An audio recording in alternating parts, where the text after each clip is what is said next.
अस्सलामु अलैकुम वरहमतुल्लाहि वबरकातुह।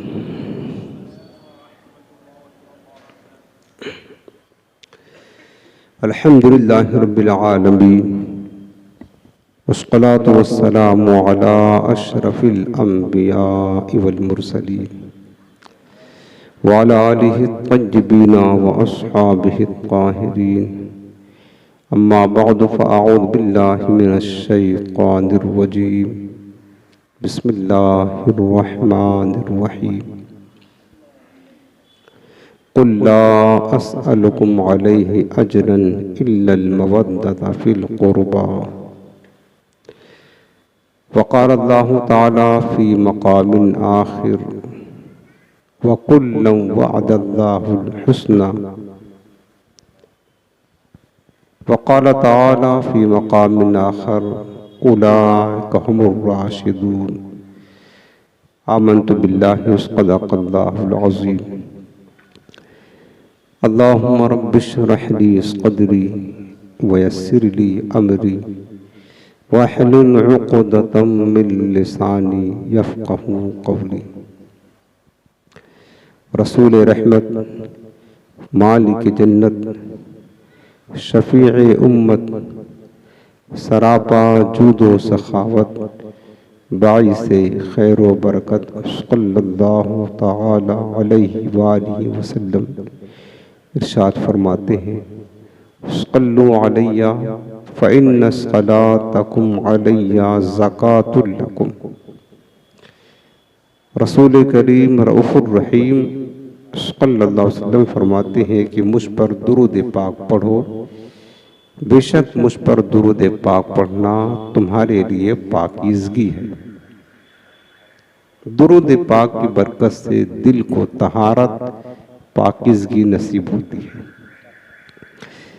आज निहायती मोहब्बत के साथ दिल लगाकर गुंबद खज़रा का पुरनूर तसव्वुर अपने ज़हन व फ़िक्र में बसाकर आँखों को बंद करके सरों को झुकाकर निहायती ताज़ीम व अदब के साथ अपने रहमत वाले आका की बारगाह में दुरूद व सलाम का नजराना पेश करें। अल्लाहुम्मा सल्लि अला सय्यिदिना व शफ़ीइना व करीमिना व नबिय्यिना मौलाना मुहम्मदिन व अला आलिहि व सहबिहि व बारिक वसल्लम। हाज़रीन मोहतरम, आज हफ्तावारी इस महफिल में दो बुज़ुर्गों का इंशाअल्लाह हम ज़िक्र खैर करने की सआदत हासिल करेंगे।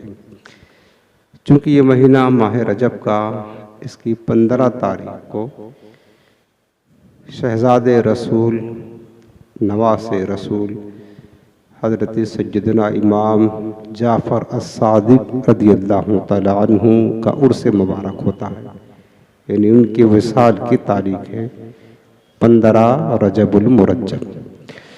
और फिर इस महीने की 22 तारीख को 22 रजब को इस्लाम के सबसे पहले बादशाह अमीरुल मोमिनीन कातिब वही हज़रत सय्यदना अमीर मुआविया सहाबी रसूल रज़ियल्लाहु तआला अन्हु का विसाल मुबारक है, यानी उनका उर्से मुक़द्दस है। तो इस मुनासबत से आज इंशाअल्लाह ताला हम इन दोनों बुज़ुर्ग हस्तियों का ज़िक्र खैर सुनेंगे और इनकी बारगाह से फ़ुयूज़ व बरक़ात इंशाअल्लाह हासिल करेंगे। सबसे पहले ज़िक्र खैर हम करते हैं हज़रत सय्यदना इमाम जाफ़र अस-सादिक़ रज़ियल्लाहु तआला अन्हु का। इमाम जाफ़र सादिक़ रज़ियल्लाहु तआला अन्हु कौन है?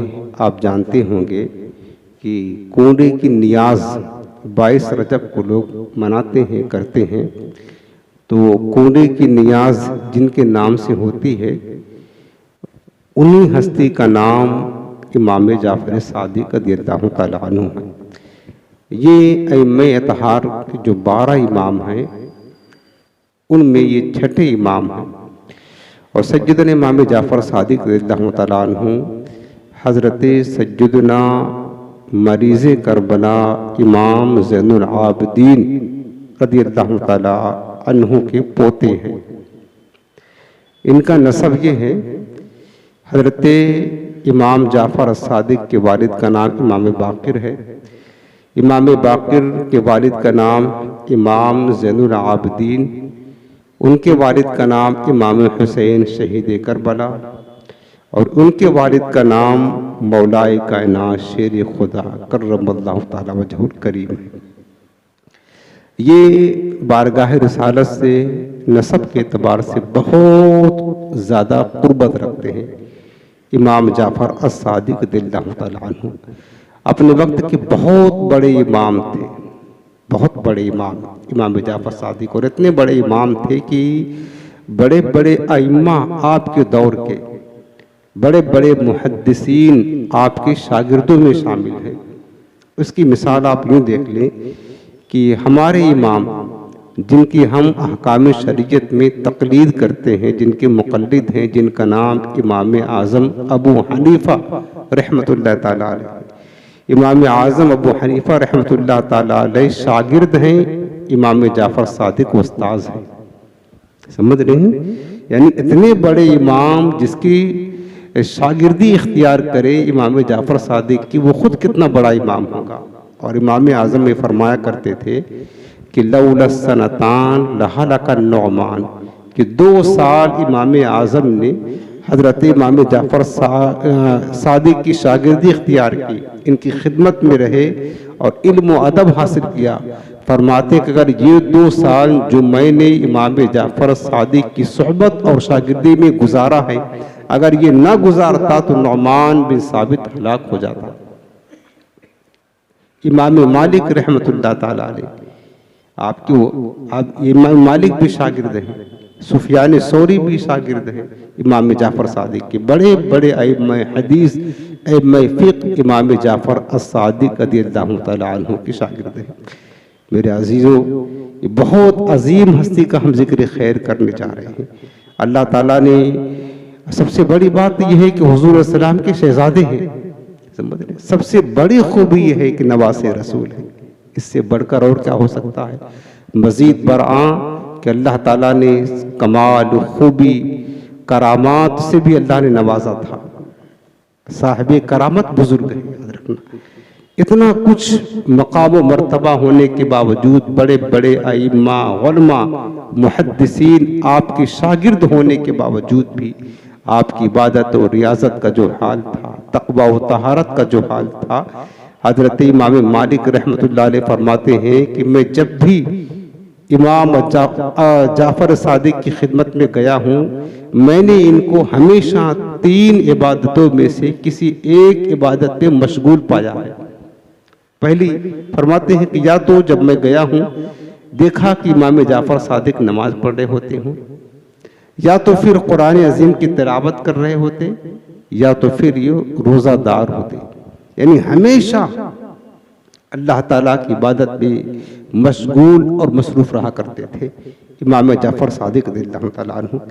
यानी लेकिन तक़वा का हाल क्या था, अल्लाह की खशियत का हाल क्या था, अल्लाह रब्बुल आलमीन की मोहब्बत का हाल क्या था।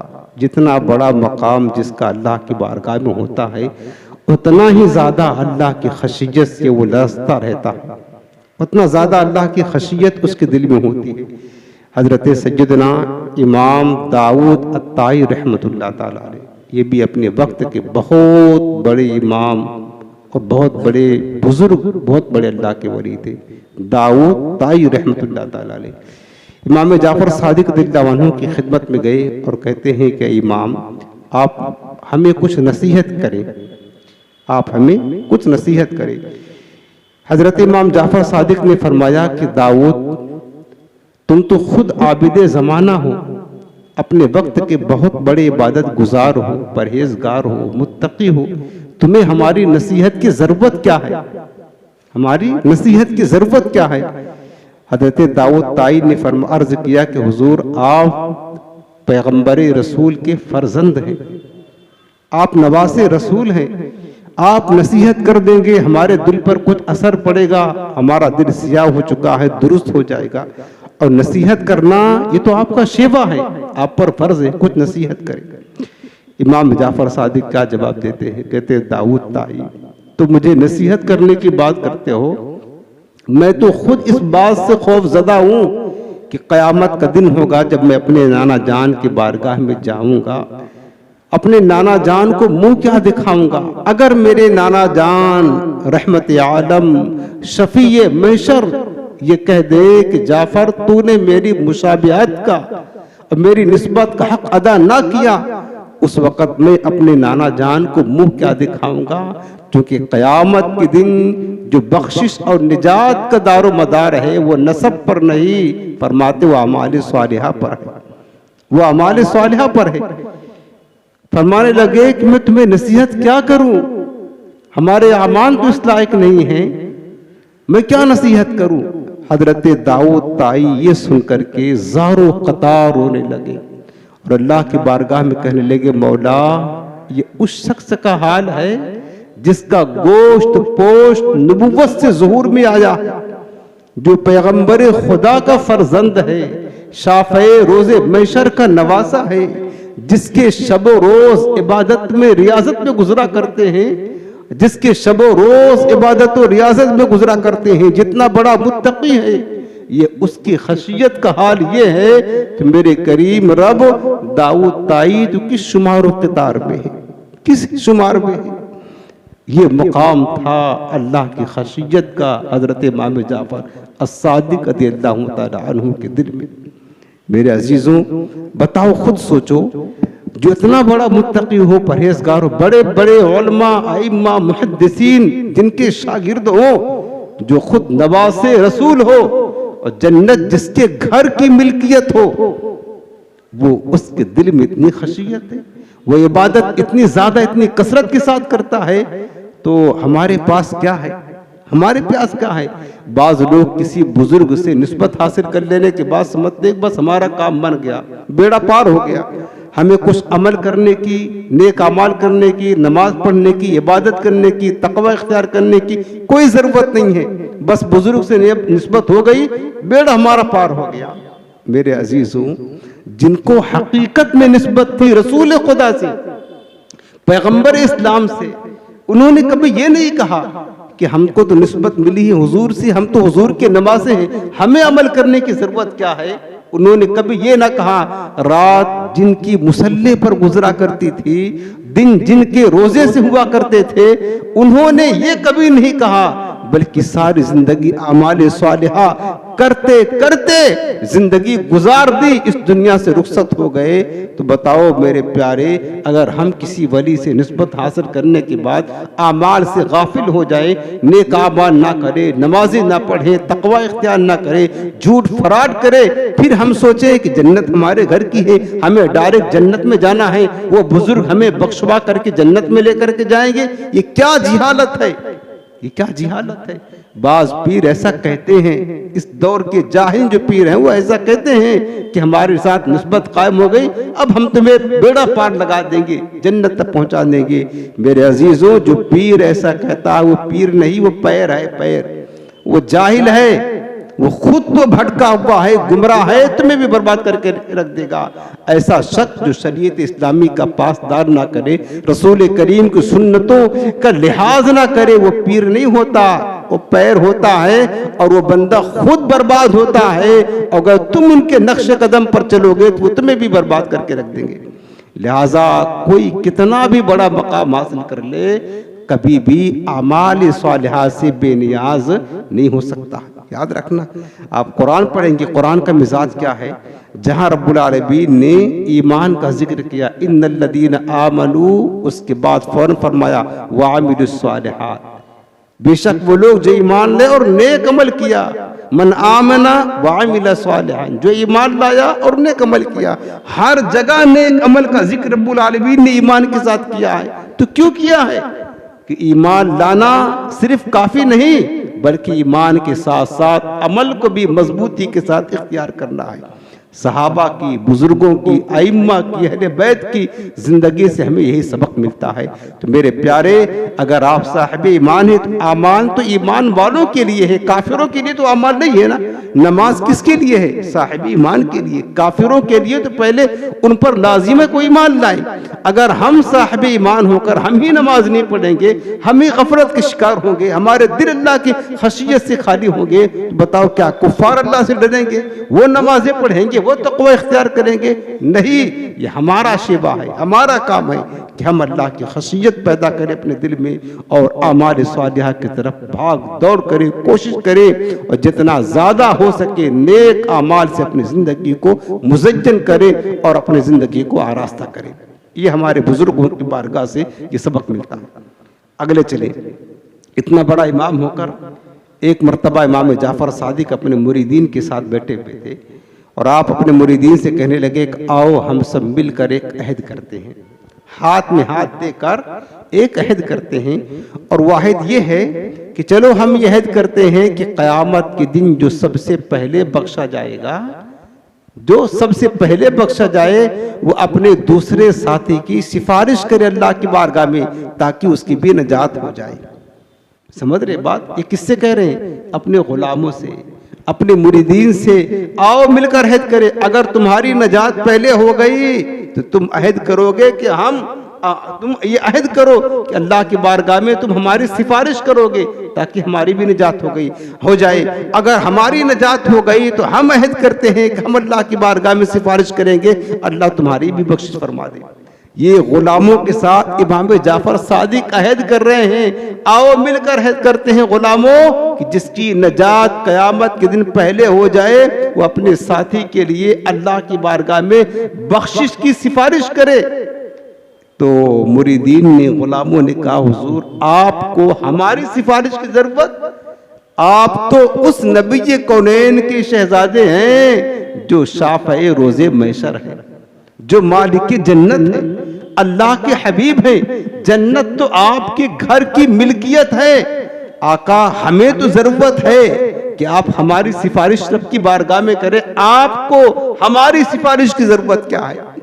आपको हमारी सिफारिश की जरूरत क्या है?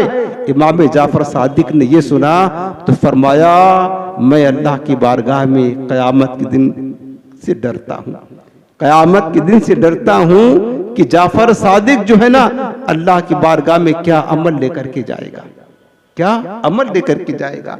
दर हकीकत ये उनकी आजिज़ी थी, इनकिसारी थी। जिसके पास जितना होता है और जितना बड़ा मकाम जिसका होता है, उतना ज्यादा वो अल्लाह की बारगाह में आजिज़ी इनकिसारी किया करता है। तो ये इमाम जाफर सादिक की आजिज़ी इनकिसारी का हाल था, अल्लाह की खशियत का हाल था, खौफ खुदा का आलम था। हमारे पास कुछ नहीं है, फिर भी हम कैसे बेखौफ है मेरे प्यारे? गौर करें, कुछ भी नहीं हमारे पास, न नमाजें है, न रोज़ा है, न अमाल सालिहा है, न कुछ है। हमारा तो ईमान का भी ठिकाना नहीं है, ईमान सलामत रहेगा भी या नहीं। हम कैसे बेखौफ होकर ज़िंदगी गुजार रहे हैं? ये बेखौफ होकर ज़िंदगी गुजारना ये अहले ईमान का तरीक़ा नहीं है। और इसी तरह एक इमाम जाफर सादिक की ज़िंदगी के एक सुनहरा वाक़या, मखलूक की खुदा की अज़ियत यानी हुकूकुल इबाद से किस कदर आप डरा करते थे। हुकूकुल इबाद कहीं तलफ ना हो जाए। इमाम जाफर सादिक की कुछ कनीज़ें थी, तो एक मरतबा कोई शख्स आपकी बारगाह में आया, देखा कि इमाम जाफर सादिक रो रहे हैं, गमगीन बैठे हुए हैं। तो उस पूछने वाले ने पूछा कि इमाम आप रो रहे हैं, कोई ना कोई माजरा तो ज़रूर होगा। आपने फरमाया कि हाँ माजरा तो है, मेरे बेटे का इंतकाल हो गया है। जाहिर सी बात है, बेटा फौत हो जाए तो बाप का दिल तो आज़ुर्दा होता है। लेकिन फरमाया कि बेटा इंतकाल कर गया, लेकिन बेटे की मौत पर नहीं रो रहा हूँ। फिर उसने पूछा कि क्या बेटे की मौत से बड़ा कोई सदमा है? कहा हाँ। पूछा कि क्या है? फरमाया कि बात यह है कि मेरी जो कनीज़ें हैं, मैंने उन्हें मना कर रखा था कि छत पर चढ़ा ना करे, बेपर्दगी होती है। आज ऐसा वाक़या पेश आया कि मेरा एक बेटा रो रहा था, तो मेरी एक कनीज ने गोद में उठाया उसको बहलाने के लिए, ताकि चुप हो जाए बच्चा। छत पर लेकर के चढ़ गई, बच्चा तो चुप हो गया। जब वापस उतरने लगी तो अचानक मैं उसके सामने आ गया। अब चूंकि मैंने मना किया था उसको कि छत पर न चढ़ना। जैसे ही उसकी निगाह मुझ पर पड़ी तो मेरे खौफ और हैबत की वजह से वो थरथराकर कांपने लगी। मेरी हैबत, मेरा खौफ उसकी दिल में बैठ गया और ऐसा कांपने लगी कि उसके हाथ से मेरा बच्चा छूट गया और गिर गया, मेरा बच्चा मर गया। मैंने उसी वक्त कहा, कनीज आज से तू मेरी कनीज नहीं, अल्लाह की रजा की खातिर तू आजाद है। तो उस पूछने वाले ने पूछा कि हुजूर आपने उसको आजाद कर दिया, आपके बच्चे के मौत का सबब वो बनी है, आपको तो उसे जो है ना सजा देनी चाहिए। इमाम जाफर सादिक ने फरमाया यही तो बात है। अब जब से ये वाकया पेश आया हर वक्त ये खौफ लगा रहता है कि क़यामत के दिन अगर रब्बुल आलमीन ने मुझसे पूछा कि जाफर सादिक तेरी वजह से, तेरी हैबत की वजह से मेरी एक बंदी खौफ ज़दा हो गई थी, तो बता तूने क्यों हैबत उस पर तारी की। मैं इस बात से डरता हूं कि अल्लाह की बारगाह में क़यामत के दिन जवाब क्या दूंगा, जितना देर तक मेरी वजह से वो खौफ ज़दा रही। अगर अल्लाह ने पूछ लिया कि जाफर तेरी वजह से मेरी बंदी खौफ ज़दा रही, उसका हिसाब दे, मैं अपने रब की बारगाह में हिसाब कैसे दूंगा। मेरे अजीजों जरा गौर तो करें, आज यहाँ लोग किसी को गालियां बक करके चले जा रहे हैं, किसी को मार दे रहे हैं, कत्ल कर दे रहे हैं, उन्हें कोई टेंशन नहीं है, कोई पड़ी नहीं है। क्या ऐसा वो सोचते हैं लोग कि पूछताछ ना होगी महशर के दिन। किसी का माल खा करके बैठ गए, किसी के कर्जे दबा करके बैठ गए, किसी की जमीन जायदाद पर तुमने कब्जा कर लिया, किसी को गालियां बक दी है, किसी का हक तलब कर लिया, अपने बहनों की वरासत में हिस्सा था जो बाप की मिल्कियत में, उसको दबा करके बैठ गए। क्या सोचते हो ये मामला हुकूकुल इबाद का है? क्या हम अल्लाह की बारगाह में पूछे ना जाएंगे? अल्लाह रब्बुल आलमीन हमसे सवाल ना करेगा? ऐसा नहीं मेरे अजीजों, मेरे प्यारे, याद रखना क़यामत के दिन तो एक एक जर्रे का हिसाब होना है, एक एक जर्रे का। बुजुर्गों ने हमें यही कुछ तो बताया है, इतना मामूली चीज इमाम जाफर सादिक उससे खौफजदा हैं कि क़यामत के दिन अल्लाह की बारगाह में हिसाब क्या दूंगा। जबकि इमाम ने उस पर जुल्म नहीं किया था, न उसे खौफजदा किया था, न उसे डराया था, वो तो खुद ब खुद आपको देखकर खौफजदा हो गई। फिर भी इमाम जाफर सादिक अल्लाह की बारगाह में डर रहे कि रब ने अगर सवाल कर लिया तो जवाब क्या दूंगा। वो लोग जरा इससे इबरत हासिल करें जो दूसरों की हक तलफी करते हैं, दूसरों के कर्जे दबा लेते हैं, दूसरों की जमीन जायदाद पर कब्जा करके बैठ जाते हैं, किसी को गालियां दे दिया, किसी को मार दिया, किसी को सताया और किसी की हक तलफी कर ली। वो सोचे, गौर करें कि अल्लाह की बारगाह में वो कैसे जवाब देंगे। और याद रखना, अगर इस दुनिया में किसी की हक तलफी की है, हुकूकुल इबाद में कमी की है, अल्लाह रब्बुल आलमीन हरगिज क़यामत के दिन उस बंदे को माफ नहीं करेगा। वो बंदा जन्नत में जा नहीं सकता है जब तक कि जिसकी हक तलफी की है वो माफ ना कर दे। इसलिए इस मामले में हमें ज़रा एहतियात के साथ काम लेने की ज़रूरत है। इमाम जाफर सादिक की सीरत के चंद पहलू, चंद गोशे अपनी नसीहत के लिए हमने अर्ज किया कि हमें अपनी ज़िंदगी संवारने की ज़रूरत है। हम यूँ ज़िंदगी गुजारते जा रहे हैं, ना अल्लाह की खशियत दिल में है, ना आमाल सालिहा करने की तरफ हमारी तवज्जो है, ना दिल चाहता है, ना हुकूकुल इबाद का कोई ख़ास लिहाज और पास है। बस हम यूँ ज़िंदगी गुजारे। मरना तो हमें भी है प्यारे, मरना तो हमें भी, हिसाब तो हमें भी देना है। जन्नत में हमको भी तो जाना है। तो क्या जन्नत का रास्ता यूँ आसानी के साथ मिल जाएगा? नहीं। हमेशा हुकूकुल इबाद के मामले में अल्लाह से डरते रहें कि हमारी वजह से कहीं किसी का हक हमारे ज़िम्मे पर तो लाजिम नहीं है। अगर है, इसी दुनिया में माफ़ी तलाफ़ी करा करके उसको क्लियर कर ले, वरना मरने के बाद फिर कोई मतलब रास्ता नहीं रहेगा और आखिरत में फंस जाएंगे। इस मामले में हमें तवज्जो देने की ज़रूरत है और अपने आमाल सालिहा के ज़रिए से अपनी ज़िंदगी को खूबसूरत बनाने की हमें ज़रूरत है। अल्लाह पाक हमें इमाम जाफ़र सादिक की सीरत पर अमल करने की तौफीक अता फरमाए। इनका जो उर्स की तारीख़ है वो 15 रजब है, तारीख़ विसाल 15 रजब है। लेकिन ज़्यादातर लोग कूंडे की नियाज जो करते हैं वो 22 रजब को करते हैं। और 22 रजब ये राफिजियों की देन है, याद रखना, ये अहले सुन्नत का नहीं है। ये किसकी देन है? अहले सुन्नत में बहुत सारा तरीका, बहुत सारी चीज़ें, बहुत सारे अमाल और बहुत सारी खुराफात अहले सुन्नत में ये राफिज़ी ने पैदा कर दी है, क्योंकि इनका मज़हब सारा गढ़ा हुआ है, गढ़ा हुआ। जैसे अभी 13 रजब गई ना, इसमें मशहूर कर दिया, इंटरनेट का ज़माना है, 13 रजब उलादत मौला अली, ये राफिज़ियों का गढ़ी हुई रवायत है। 20 जमादुस्सानी फातिमा ज़हरा की तारीख़ विलादत, ये राफिज़ियों की गढ़ी हुई इबारत है। उलमा ने तहकीक करी है, अहले सुन्नत में है ही नहीं, न मौला कायनात शेर खुदा की तारीख़ विलादत का पता है, असल तारीख क्या है, न फातिमा ज़हरा रज़ियल्लाहु तआला अन्हा का। और राफिज़ी ने गढ़ करके लिख दिया, बरसों से लिखा, कई 100 बरस पहले से, और आज सब मना रहे धूमधाम से। मैंने बताया बहुत सारी चीज़ें इन शिया लोगों ने जो है ना गढ़ दिया और अहले सुन्नत में यूं दाखिल कर दिया है कि वो दीन का हिस्सा लोग उसको समझते हैं। मज़ारात पर जो खुराफातें आज होती हैं ना, ये सब कुछ इन शिया राफिज़ियों की देर है, याद रखना। ये मीठा जहर पिला करके अहले सुन्नत के लोगों को तबाह बर्बाद कर देते हैं, मीठा जहर पिला करके। तो 22 रजब को देखो, हमारे इस्लाम में ये कूंडा वगैरह जो नियाज करती है, असल इसाले सवाब है। इसाले सवाब के लिए इस्लाम ने, शरीयत ने कोई तारीख फिक्स नहीं की है। सारी जिंदगी जब चाहें, जिस वक़्त चाहें इसाले सवाब कर सकते हैं। कूंडा के नियाज जब चाहें पूरे साल कर सकते हैं। 22 रजब को ज़्यादातर लोग करते हैं, करें, मना नहीं है। लेकिन एक बात मैं आपको अर्ज करूंगा, 22 रजब खासकर हुजूर की सहाबी हजरत सैयदना अमीर मुआविया की तारीख़ विसाल है। अगर आप इमाम जाफ़र सादिक रज़ियल्लाहु ताला अन्हु की नियाज करते हैं तो साथ में, उसी के साथ में सहाबी रसूल कातिब वही अमीर मुआविया रज़ियल्लाहु ताला अन्हु का इसारे सवाब भी शामिल कर ले, ताकि पता चले कि हम राफिज़ी नहीं, हम अहले सुन्नत हैं। बस इतना आपसे रिक्वेस्ट है, अगर आप करना चाहते हैं तो करें। लेकिन हजरत अमीर मुआविया ये भी सहाबी रसूल है, इनका मकाम बहुत बुलंद है, याद रखना। तो इनका नाम भी इसी कुंडे की नियाद में शामिल कर ले और कहें कि हम इमाम जाफ़र सादिक के नाम भी फातिहा कर रहे हैं, हजरत अमीर मुआविया के नाम भी फातिहा कर रहे हैं, ताकि पता चले कि हम अहले सुन्नत हैं, हम सहाबा से भी मोहब्बत करते हैं और अहले बैत कराम से भी प्यार करते हैं। समझ रहे ना? अहले सुन्नत का है बेड़ा पार, असहाबे हुजूर नज्म है और नाव है इतरत रसूलुल्लाह। ये बात आप याद रख लें। ये चंद बातें थी सैयदना इमाम जाफ़र सादिक की ज़िंदगी के हवाले से। अब हम आज बात करेंगे, दूसरा पहलू है हज़रत सैयदना अमीर मुआविया रज़ियल्लाहु ताला अन्हु। इनका जिक्र करना इसलिए ज़रूरी समझते हैं हम, इसलिए ज़रूरी है कि आज बहुत सारे सुन्नी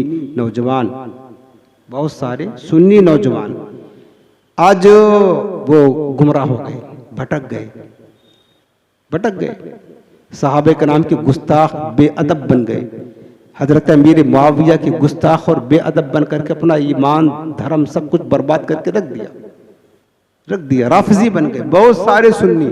और तेज़ी के साथ ये राफिज़ी अहले सुन्नत के लोगों को, खासकर जवानों को, खासकर दरगाहों के सज्जादा नशीनों को टारगेट बना करके उन्हें शिया मज़हब में लाने की कोशिश कर रहे हैं।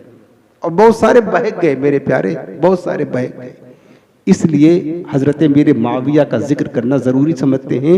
अहले सुन्नत का जो मौक़िफ़ है और अहले सुन्नत का जो अक़ीदा और नज़रिया है, वो मैं आपको आज पेश करना चाहता हूँ। सबसे पहले चंद बातें हज़रत अमीर मुआविया की सीरत के हवाले से आप सुन लीजिए। हज़रत अमीर मुआविया रज़ियल्लाहु ताला अन्हु कौन है? सबसे पहली बात और सबसे बड़ी निस्बत जो है ना हज़रत अमीर मुआविया की मकाम और मर्तबे के लिहाज से कि हुजूर नबी करीम इस्लाम के सहाबी हैं। बस ये बात याद रख लें। कौन है?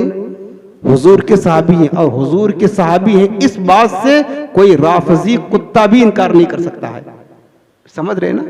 हुजूर के सहाबी होने से कोई राफिज़ी, शिया, कोई गाली, तफजीली जितना मर्जी चाहे आ जाए, हजरत अमीर मुआविया का सहाबी रसूल होने से कोई इनकार नहीं कर सकता है। ये फजीलत सबसे बड़ी है। और ये वो फजीलत है ना जिसको हुजूर की सहाबियत का शरफ मिल गया, तो वो बड़े से बड़ा गौस, कुतुब, अब्दाल जो सहाबी नहीं है, बड़े से बड़े औलिया इनके मकाम और मर्तबे को नहीं पहुंच सकते। सहाबी रसूल के मकाम और मर्तबे को बड़े से बड़ा अल्लाह का वली भी, गौस भी, कुतुब भी नहीं पहुंच सकता है। याद रखना, सहाबी का वो मकाम होता है। हजरत अमीर मुआविया सहाबियत का जो शरफ है, निस्बत सहाबियत, ये बहुत बड़ी है। इसके अलावा भी आपकी फजीलत है, आप कातिबे वही भी हैं। कातिब वही मानना होता है कि हुजूर इस्लाम पर जब कुरान का नुज़ूल होता था तो चंद सहाबे कराम को हुजूर ने खास कर रखा था कुरान अजीम को लिखने के लिए। उन्हीं में से एक हजरत अमीर मुआविया रज़ियल्लाहु ताला अन्हु भी हैं। हुजूर ने इनको मुंतखब किया था, कुरान नाजिल होता यानी हुजूर उनको अमीन समझते थे, अमीन कि हमारे अमीन हो गए, और मेरे आका ने उनको मुंतखब कर लिया तो कुरान लिखने के लिए। तो कातिब वही भी और कई गज़वात में हुजूर के साथ शरीक भी हुए। हजरत अमीर मुआविया रज़ियल्लाहु ताला अन्हु 22 रजब 60 हिजरी तकरीबन 78 बरस की उम्र पाकर के मुल्क शाम में आपने वसाल फरमाया। आपने हुजूर की हदीसें भी रिवायत की, सिहाह सित्ता में भी आपकी रिवायत करदा हदीसें मुहद्दिसीन ने नकल की हैं। 163 हदीसें या 168 हदीसें हुजूर सलाम की रिवायत की हैं हजरत अमीर मुआविया रज़ियल्लाहु ताला अन्हु ने। और आप जो है ना 40 बरस तक इस्लाम के बादशाह रहे। 40 बरस तक, 20 बरस तो खुलफा राशिदीन के दौर में आप मुल्क शाम के गवर्नर रहे। सिद्दीक़ अकबर रज़ियल्लाहु ताला अन्हु ने आपको गवर्नर बनाया। उस वक़्त से लेकर के हजरत उस्मान गनी के दौर तक आप 20 साल तकरीबन सहाबे किराम खुलफा राशिदीन के दौरे खिलाफत में मुल्क शाम के गवर्नर रहे। और उसके बाद भी 20 साल आप जो है ना इस्लाम के मुकम्मल तौर से पूरी दुनिया इस्लाम के बादशाह रहे, अमीरुल मोमिनीन हजरत सय्यदना अमीर मुआविया रज़ियल्लाहु ताला अन्हु। और आपके दौर में बहुत इस्लाम को तरक्की मिली है। आप इनकी तारीख पढ़ करके देख ले, इस्लाम को इतना उरूज मिला, इतनी तरक्की मिली, इतनी तरक्की मिली कि बेशुमार तरक्की अल्लाह ने हजरत अमीर मुआविया के जरिए से इस्लाम को अता फरमाई। और ये बात रखना कि सबसे बड़ी बात जो है ना वो क्या है, हजरत अमीर मुआविया हुजूर के कौन है, सहाबी है। और सहाबी का मकाम क्या है पता है, आप कुरान पढ़ लें, सहाबा की असल जो सीरत है वो कुरान अजीम है। सहाबा की असल जो सीरत है ना वो कुरान है। कुरान अजीम में जगह ब जगह अल्लाह ताला ने सहाबे कराम अपने महबूब के सहाबा की तारीफ बयान की है, उनको जन्नत की बशारत दी है। हजरत अमीर मुआविया सन 7 हिजरी में ईमान ले आए। 7 हिजरी में आपके वालिद का नाम हजरत अबू सुफियान है रज़ियल्लाहु ताला अन्हु, आपकी वालिदा का नाम हजरत हिंदा है। ये दोनों सहाबी और सहाबियाँ हैं, ठीक है। हजरत अमीर मुआविया खुद सहाबी हैं। 7 हिजरी में ईमान लाए। उस वक़्त आपके वालिदैन ईमान नहीं लाए थे, तो आपने अपने वालिदैन के डर से ईमान अपना छुपा कर रखा था। लेकिन 8 हिजरी में जब फतह मक्का हुआ और हजरत अबू सुफियान ईमान ले आए, इन्होंने भी अपने ईमान का ऐलान फरमा दिया। और उसके बाद ही गज़वे ताइफ हुआ, उसमें भी हुजूर के साथ शरीक हुए। गज़वे हुनैन में भी हुजूर के साथ शरीक हुए और हुजूर की सोहबत में रहे। मैंने बताया कि सहाबियत को कोई इनकार नहीं कर सकता है, और सहाबी का मर्तबा सबसे ज्यादा कुरान ने बयान फरमाया है। अल्लाह पाक ने फरमाया कि जो लोग फतह मक्का से कब्ल और फतह मक्का के बाद जो ईमान लाए, सबके बारे में अल्लाह पाक ने फरमाया वकुल्लम वअदल्लाहुल हुस्ना, अल्लाह ने अपने नबी के तमाम सहाबा से जन्नत का वादा फरमा लिया है। बस जन्नत का वादा कर दिया है। उलाइका हुमुर राशिदून, एक जगह अल्लाह ने फरमाया कि मेरे महबूब के तमाम सहाबा राशिद हैं। राशिद कहते हैं हिदायत देने वाले हैं, हिदायत के सितारे हैं जिनसे लोगों को हिदायत मिलती है। रदियल्लाहु अन्हु मरदू अन्हु, अल्लाह ने इनके बारे में फरमाया, हुजूर के सहाबा के बारे में, अल्लाह इनसे राजी है और ये अल्लाह से राजी है। इसके अलावा भी कुरान अजीम की बेशुमार आयात है जिसमें हुजूर अलैहिस्सलाम की सहाबा की सिफात और तारीफ अल्लाह ने बयान फरमाई है। तो इस कुरान अजीम की जो आयत सुना आपने, वकुल्लम वअदल्लाहुल हुस्ना, अल्लाह ने अपने हबीब के तमाम सहाबा से जन्नत का वादा फरमाया। तमाम सहाबा उसमें दाखिल है, जो भी शर्फ सहाबियत में रहा उससे अल्लाह ने जन्नत का वादा फरमा लिया है। ये कुरान है, उन्हीं में हजरत अमीर मुआविया है जन्नती। इसके अलावा हदीस रसूल में आप देखेंगे कि मेरे आकाए करीब ने सहाबे कराम की तो अजमतें बयान फरमाई है, और सहाबे कराम की शान में जो गुस्ताखियां करते हैं, कुत्तों की तरह भूखते हैं ना, उन पर अल्लाह के रसूल ने लानत फरमाई है। लानत जामे तिरमिजी की रवायत है। पहले मैं 2-4 हदीसें सहाबी के, ये चूंकि आज हो रहा मेरे प्यारे, ये फितनों का दौर है। लोग कुत्तों की तरह अपना मुंह खोल करके इंटरनेट पर बैठ करके हुजूर के सहाबा के खिलाफ भूख रहे हैं, और ये भी कयामत की निशानी है।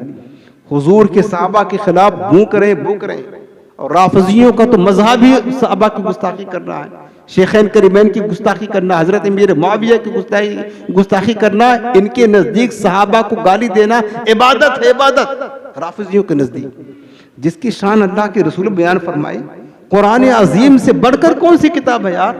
अल्लाह रब्बुल आलमीन को नहीं पता था, अल्लाह ने जिन सहाबा इकराम की सिफात बयान फरमाई, तारीफ बयान फरमाई कुरान ने, तो बताओ अब कुरान को छोड़ करके हम कुरान को माने कि हम इन लोगों को माने जो गुस्ताखियां करते हैं, तरह तरह से सहाबा इकराम पर बोहतान लगाते हैं, इल्जाम लगाते हैं।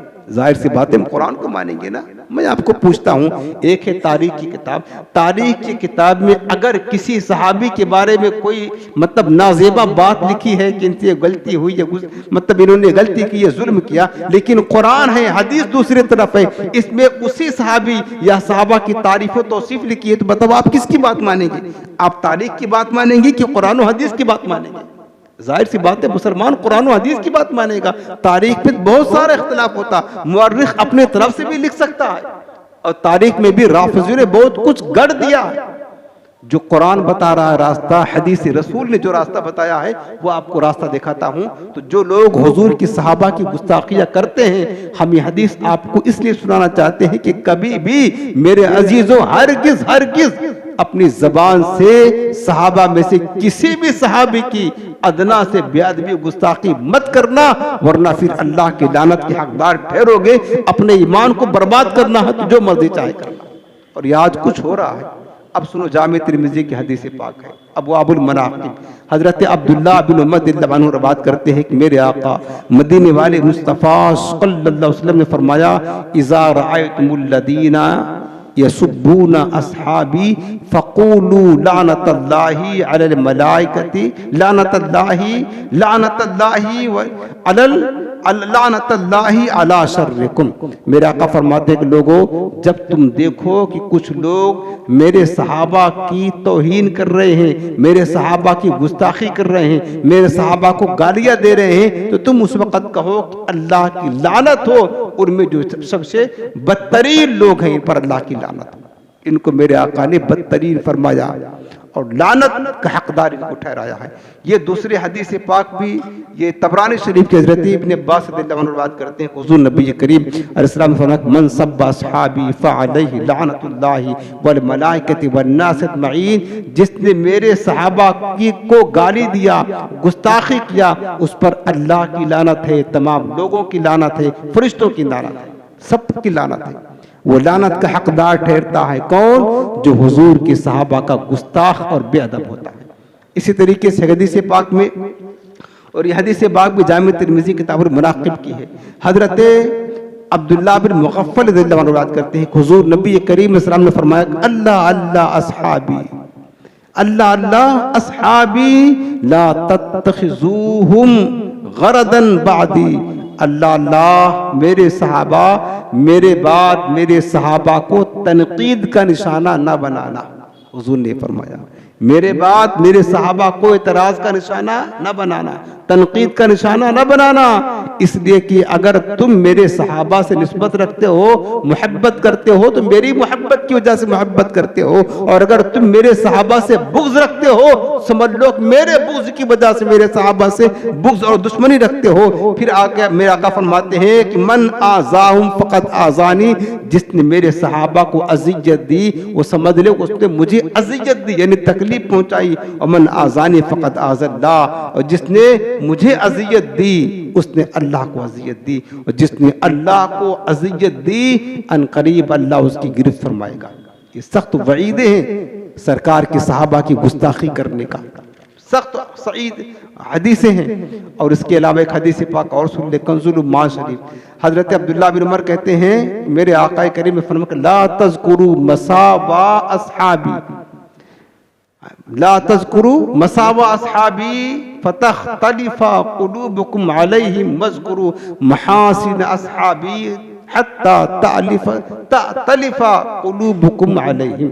मेरे आका फरमाते हैं कि मेरे सहाबा का तज़किरा बुराई के साथ ना किया करो, मेरे सहाबा का तज़किरा बुराई के साथ ना किया करो, इसलिए कि फिर तुम्हारे दिल में उनके खिलाफ नफरत पैदा हो जाएगी।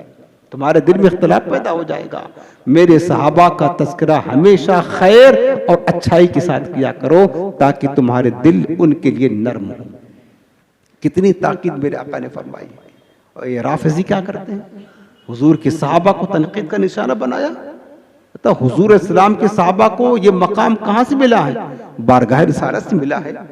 हुजूर की सहाबियत और सोहबत का शरफ पाने की वजह से मिला है, हुजूर की ज़ियारत करने की वजह से मिला है। और मेरे आका ने अपने महबूब, मेरे आका ने अपने तमाम सहाबा के दिलों को पाकीज़ और मुक़द्दस फरमा दिया है। तो ये सहाबे कराम की चंद हदीस और कुरान की आयत के हवाले से मैंने बताया कि हज़रत मीर मुआविया की सहाबियत को कोई इनकार नहीं कर सकता। वो अजीम दर्जा के सहाबी हैं और सहाबियत जब सहाबी हैं तो सहाबा की जो फजीलतें हैं हज़रत मीर मुआविया को सब फजीलतें मिलेंगी।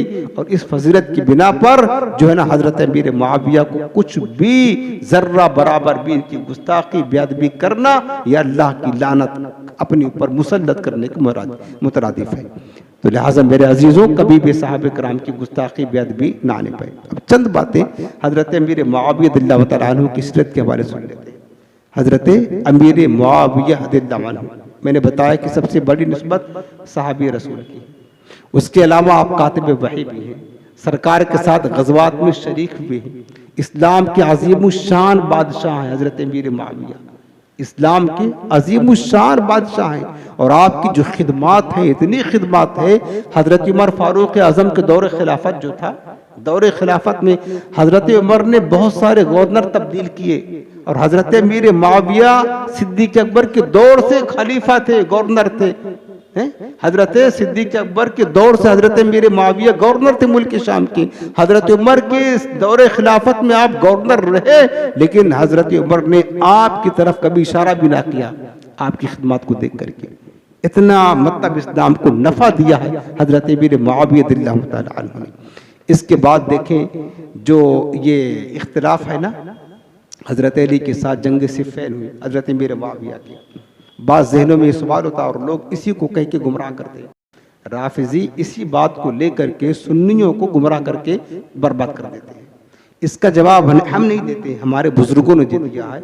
हजरत इमाम अहमद बिन हम्बल ने क्या दिया वो सुन ले ताकि आप मुतमईन हो जाए, ताकि आप मुतमईन हो जाए। हजरत इमाम अहमद बिन हम्बल से पूछा गया कि बताओ हजरत अमीर मुआविया हजरत अली के मुकाबले में आ गए, हालांकि हजरत अली हक पर थे तो मुकाबले में आ गए।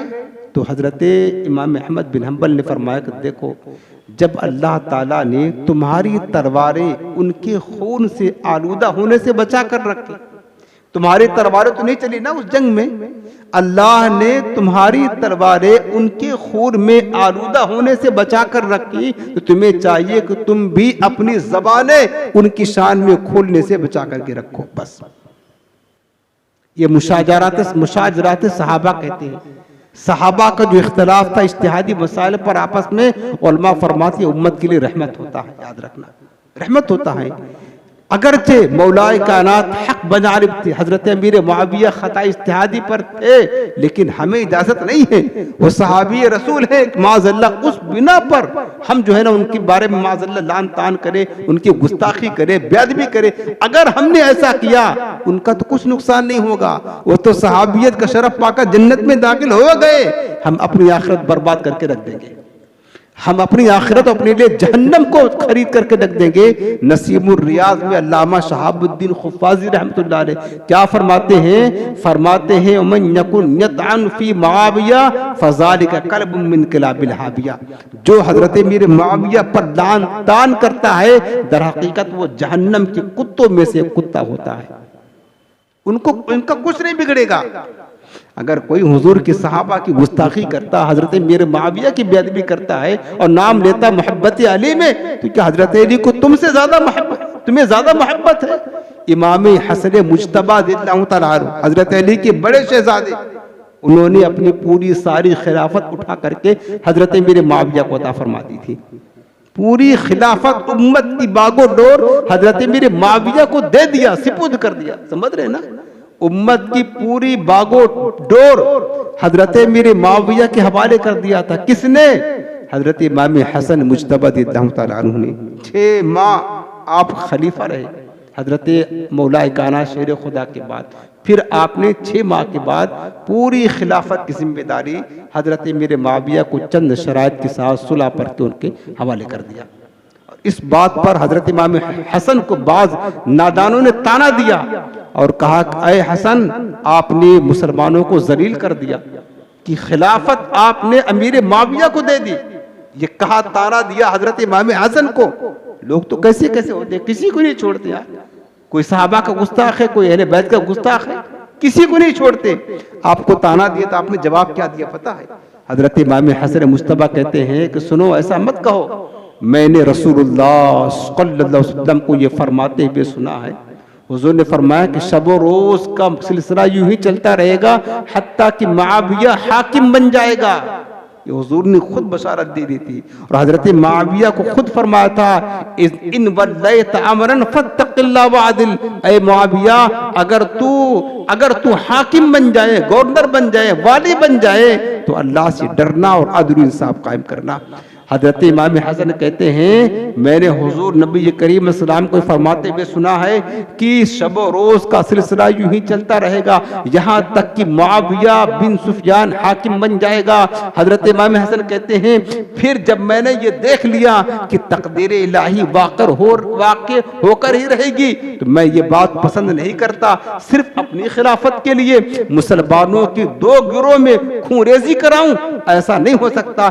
इसलिए मैंने अपनी सारी खिलाफत उठा करके हजरत मीर मुआविया को अता फरमा दी। अरे मौलाए कायनात के शहजादे ने सुलह कर ली प्यारे। अब आप बताओ, जो लोग कहते हैं हजरत मीर मुआविया बागी थे, फासिक थे, गुस्ताख थे, तो पहले आप ये बताओ, अगर माज़ल्लाह रब्बिल आलमीन नकले कुफ्र नबाशत, अगर हजरत मीर मुआविया बागी थे तो बताओ, क्या किसी बागी को उम्मत के सारे मामलात बागी के हाथ में दे देना ये इंसाफ है? ये एतराज तो हजरत इमाम हसन पर होगा। और इमाम हसन को तरबियत रसूलुल्लाह ने दिया था सल्लल्लाहु अलैहि वसल्लम, तो ये एतराज तो हुजूर की जात तक जाएगा, है हुजूर की जात तक जाएगा। इमाम हसन मुस्तफा ने अगर माज़ल्लाह अमीर मुआविया को दिया, वो बागी था, तो हजरत अमीर मुआविया बागी थे तो कभी भी इमाम हसन उम्मत के उमूर उनके हवाले ना करते। इमाम हुसैन ने क्यों यजीद के हवाले नहीं कर दिया? इमाम हसन ने तो किया, अमीर मुआविया रज़ियल्लाहु अन्हु के हवाले उम्मत की बागो डोर किया, पूरी खिलाफत दे दी। हजरत इमाम हुसैन ने क्यों नहीं किया? क्योंकि पता था कि यजीद पलीद नापाक बागी था, गुस्ताख था, बेअदब था, वो जालिम था। अमीर मुआविया ऐसे नहीं थे, अल्लाह की खशियत रखने वाले थे, अल्लाह का डर रखने वाले थे। और ये जो मसला पैदा हुआ ना, वो इसी को लेकर बहुत राफिदी शीशा छोड़ते। ये भी आप थोड़ी सी देर में मैं समझा देता हूँ, लंबी तफसील तो बहुत लंबी है। ये बात कहाँ से पैदा हुई और ये क्यों हुआ? याद रखना मेरे अजीजों, हजरत अमीर मुआविया का जो मकाम सहाबी है, हजरत अब्दुल्लाह बिन मुबारक रज़ियल्लाहु तआला अन्हु से पूछा गया, किसी ने पूछा, मकतूबात इमाम रब्बानी में शेख अहमद सरहंदी ने इस बात को लिखा है। हजरत अब्दुल्लाह बिन मुबारक हजरत इमाम आजम के शागिर्द, उनसे पूछा कि ये बताओ कि हजरत अमीर मुआविया अफजल हैं या हजरत उमर बिन अब्दुल अजीज अफजल हैं? हजरत उमर बिन अब्दुल अजीज कौन है? ये जो है ना, इनकी जो हुकूमत थी, इनको खिलाफत राशिदा की तर्ज पर इन्होंने हुकूमत की, ऐसा अदल इंसाफ कायम किया है। इस्लाम के अजीमुशान खलीफा थे। हालांकि खिलाफत राशिदा आपकी नहीं थी, लेकिन खिलाफत राशिदा के तर्ज पर हजरत उमर बिन अब्दुल अजीज ने हुकूमत कायम की थी इस्लाम की। तो हजरत अब्दुल्लाह बिन मुबारक से किसी ने पूछा कि ये बताओ, ये साहबी नहीं है, हजरत उमर बिन अब्दुल अजीज साहबी नहीं है, इनसे पूछा कि ये बताओ कि अब्दुल्लाह बिन मुबारक से पूछा, ये बताओ कि अमीर मुआविया अफजल हैं या उमर बिन अब्दुल अजीज अफजल हैं? तो हजरत अब्दुल्लाह बिन मुबारक ने जवाब क्या दिया? फरमाया कि देखो, हुजूर अलैहिस्सलाम की हमराही में अमीर मुआविया ने जो जिहाद किया, उनके घोड़े के नाक के अंदर जो गर्दो गुबार दाखिल हुआ था, वो गर्दो गुबार हजरत उमर बिन अब्दुल अजीज से बहुत दर्जा अफजल वाला है। क्या समझ रहे?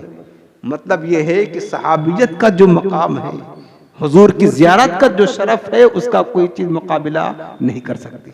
ये सहाबियत का मकाम है। और एक मकाम पर हजरत उमर बिन अब्दुल अजीज ने खुद फरमाया था, बल्कि किसी ने हजरत उमर बिन अब्दुल अजीज के सामने अमीर मुआविया की शान में कुछ नाजेबा कलमात कह दिए तो सजा के तौर पर हजरत उमर बिन अब्दुल अजीज खलीफा थे, उसको कोड़े लगवाए कि तुमने अमीर मुआविया की शान में गुस्ताखी कैसे की। आज भी अगर इस्लामी हुकूमत कायम होती ना, कोई सच्चा बरहक खलीफा होता मुसलमानों का, आज ये राफिजी साहब इकराम की शान में गुस्ताखी नहीं कर सकते थे, नहीं कर सकते थे। मैं आपको इख्तिसार के तौर पर यह अर्ज कर देता हूँ कि वाकया जो पेश आया, और लोग सुन्नियों को जो गुमराह करते हैं ना, हकीकत नहीं बताते क्या थी, हकीकत नहीं बताते, बस अपने मजहब की बातें बताते, गढ़ कर की बातें बताते हैं। हकीकत बात क्या है कि हजरत उस्मान गनी की शहादत हुई, खारजियों ने हजरत उस्मान गनी को शहीद किया। उस्मान गनी कौन है?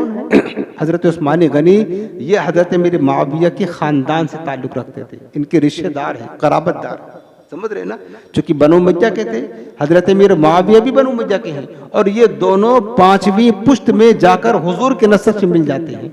हजरत अब्द मनाफ बिन कुसै हुजूर के पांचवें दादा हैं, पांचवें दादा हैं, तो हजरत अब्द मनाफ बिन कुसै में जाकर के सरकार के नस्ब के साथ हजरत मेरे मुआविया का नस्ब मिल जाता है।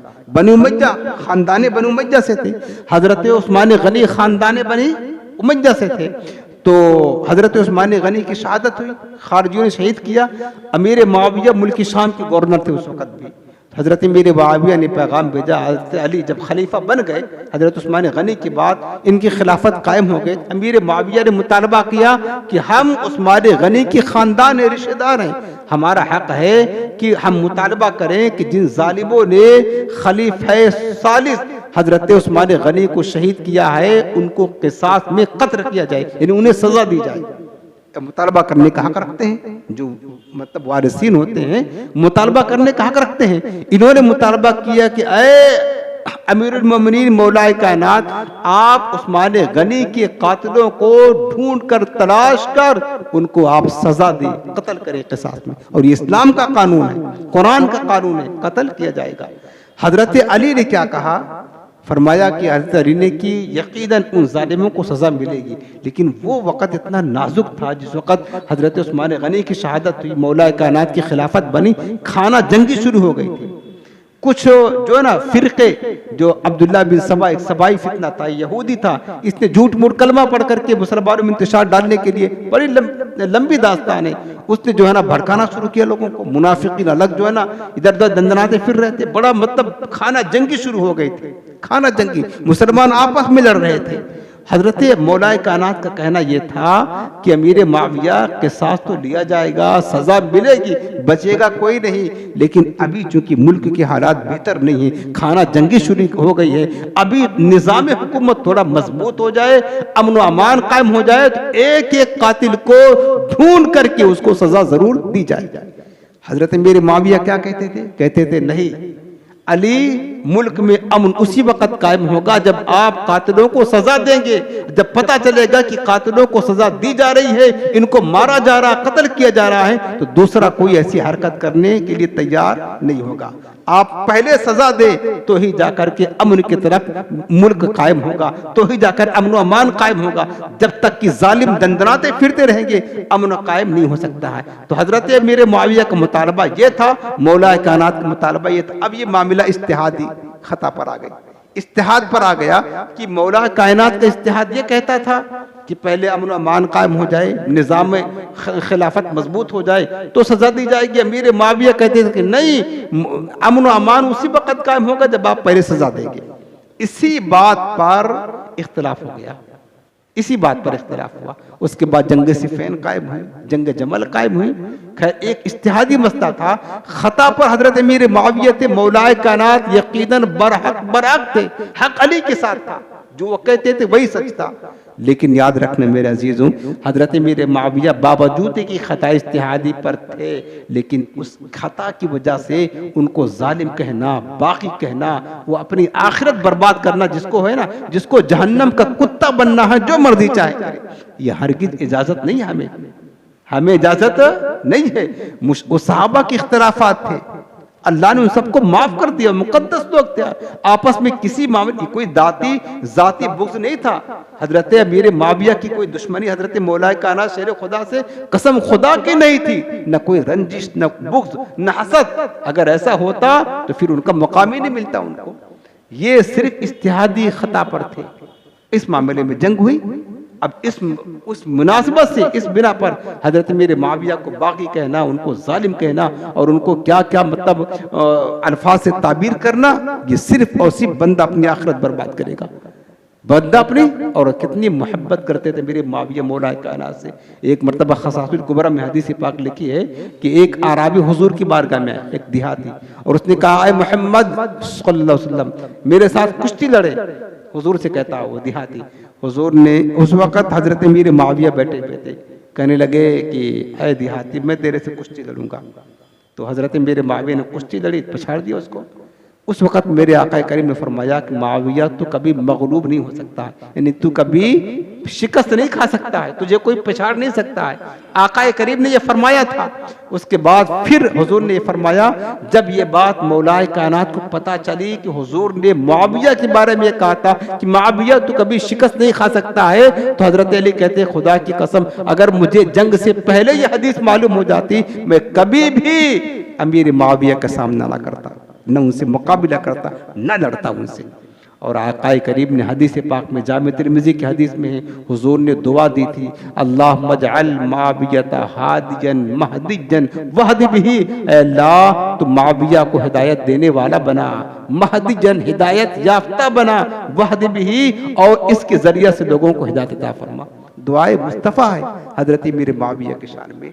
और हजरत अमीर माविया कितना मोहब्बत करते थे मौलाए कायनात शेर खुदा से। पता रवायत में है कि एक मरतबा हजरत अमीर माविया को जब हदीस पाक पहुंची कि सरकार ने हजरत अली के बारे में फरमाया है कि अली कि तू मेरी बारगाह में ऐसे ही है जैसे कि हारून हजरत मूसा अलैहिस्सलाम की बारगाह में थे। अमा तरदा या अली जो अंतकूना ली बिमंज़िलत मूसा मिन हारूना। तो ये हदीस पाक हज़रत साद बिन अबी वक्कास ने बताया, किसको? हज़रत अमीर माविया को, कि हुजूर ने अली के बारे में ये कहा कि अली तुम मेरे नज़दीक मेरी बारगाह में वही हैसियत रखते हो जिस तरह हज़रत हारून मूसा अलैहिस्सलाम की बारगाह में थे। हज़रत अमीर माविया ने जब हदीस पाक सुना तो कहा कि ऐ साद बता ये किसकी फजीलत है? कहा मौलाए कायनात की फजीलत है। कहा कसम खा के बता। उन्होंने कसम खाई। फिर मेरे मामी ने पूछा बता क्या तुम्हारे साथ और कोई गवाह है इस हदीस पाक को सुना है? कहा हाँ, उम्मुल मोमिनीन सैयदा उम्मे सलमा भी इसकी गवाह है। हजरत मेरे मुआविया गए मक्का शरीफ हज के मौके पर, और उस वक्त सैयदा उम्मे सलमा वहां मक्का में थी। उनके दरवाजे पर गए, कहा अम्मी जाने एक हदीस सुनने के लिए आया हूँ, बताओ क्या हुजूर ने अली के लिए ये फरमाया है? ये हदीस पाक फरमाई है? हजरत उम्मे सलमा ने कहा हाँ, ये हुजूर ने अली के लिए फरमाई है। मुअर्रिखीन ने लिखा है उस वक्त हजरत अमीर मुआविया धाड़े मार मार कर रो रहे थे और कहते जाते थे काश ये हदीस अगर मुझे पहले पता चल जाती कि हुजूर ने अली के लिए ये फरमाया था, कुन्तु खादिमहु हत्ता मूता, मैं कभी अली के मुकाबले में ना आता और मैं मरते दम तक अली का खादिम होता, अली का खादिम होता। और मेरे मुआविया बरसरे अपने मिंबर पर बैठ करके अपने दरबार में कहते थे कि अली खुदा के शेर थे, अली तो चौदह रात के चांद थे, अली तो रहमत इलाही की बारिश थे। और फिर किसी ने दरबार में खड़े होकर पूछा मेरे मुआविया ये बताएं आप अफजल हैं या अली अफजल हैं? हमें हजरत मेरे मुआविया ने कहा तुम अफजल की बात पूछते हो, मैं अफजल हूं या अली? अरे अली के कदम अबू सुफियान की औलाद से बहुत ज्यादा अफजल है, अली के कदम की शान ये है। मेरे अजीजों टाइम ज़्यादा हो गया, बात ख़त्म कर देता हूँ। आखिरी नसीहत आपको यही है, आज दो बुज़ुर्गों का जिक्र था इसलिए ज़्यादा टाइम चला गया। आखिरी नसीहत ये है, कभी भी याद रखना अहले बैत हमारा ईमान है, अहले बैत की मोहब्बत हमारा ईमान है, और सहाबा की मोहब्बत भी हमारा दीन है। याद रखना, समझ रहे ना? किसी भी सहाबी की याद रख लेना, हम उनके दौर में नहीं थे, अल्लाह का शुक्र है हमारी तलवारें उनके खिलाफ ना चले, ज़बान उनके खिलाफ चला करके अपनी आखिरत क्यों बर्बाद करेंगे? नहीं बर्बाद कर सकते। कभी भी किसी भी सहाबी की शान में अदना भी गुस्ताखी बेअदबी ना करना, वरना उनका कुछ नहीं बिगड़ेगा, हम अपनी आखिरत बर्बाद कर देंगे। याद रखना। किसी राफजी से मुतासिर होकर, चूँकि राफजियों का मसलक है सहाबा का गुस्ताख बनाना, अहले बैत की मोहब्बत नहीं, सहाबा का गुस्ताख बनाना। वरना अहले सुन्नत से ज़्यादा अहले बैत से कोई मोहब्बत नहीं कर सकता, अहले सुन्नत से ज़्यादा अहले बैत से कोई मोहब्बत नहीं कर सकता है। तो राफजियों का जो मकसद है ना वो क्या है, वो सहाबा का गुस्ताख बनाना, अमीर माविया का गुस्ताख बनाना। और ये तारीख का हवाला देते हैं, तारीख में राफजियों ने इतना गड़ा है, इतना गड़ा है क्या बताए, गड़ गड़ करके बातें लाते हैं। तो किसी से मुतासिर ना होना, अहले सुन्नत पर कायम रहना, हजरत मेरे माविया का अदब करना, बस ये अहले सुन्नत का मौक़िफ़ है। हक अली के साथ था बस। अमीर माविया रज़ियल्लाहु अन्हु इज्तिहादी खता पर थे, वो सहाबा थे, वो कोई नबी नहीं थे कि मासूम हो, फरिश्ते नहीं थे कि मासूम हो। नबी फरिश्ते मासूम होते, उनसे कभी खता नहीं हो सकती है, लेकिन सहाबी ही खता हो सकती है, लेकिन अपनी खता पर कायम नहीं रहते। उनसे खता इज्तिहादी हुई, लेकिन उसकी वजह से माज़अल्लाह उनकी तौहीन करना, गुस्ताखी करना, ये सिर्फ अपनी आखिरत बर्बाद करना और कुरान और सुन्नत में जो फ़ज़ाइल है उससे इनहराफ करना है। और ये अहले सुन्नत का शिवा नहीं है।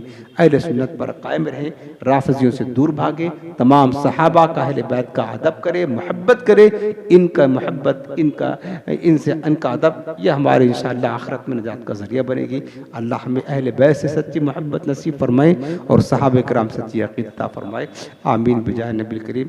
आखिर में आपको वजीफ़ा भी अता फरमा देता हूँ। वजीफ़ा आज का सुन लीजिए।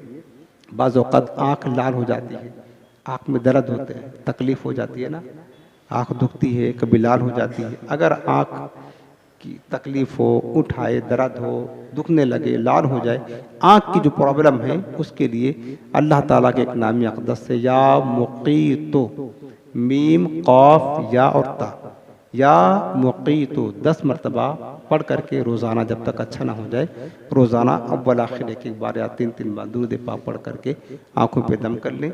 इंशाअल्लाह अल्लाह के नाम की बरकत से उठी हुई या जो आँख में तकलीफ़ है, अल्लाह ने चाहा तो आराम मिल जाएगा। अल्लाह ताला बस हम सबको अमल की तौफ़ीक़ अता फरमाए।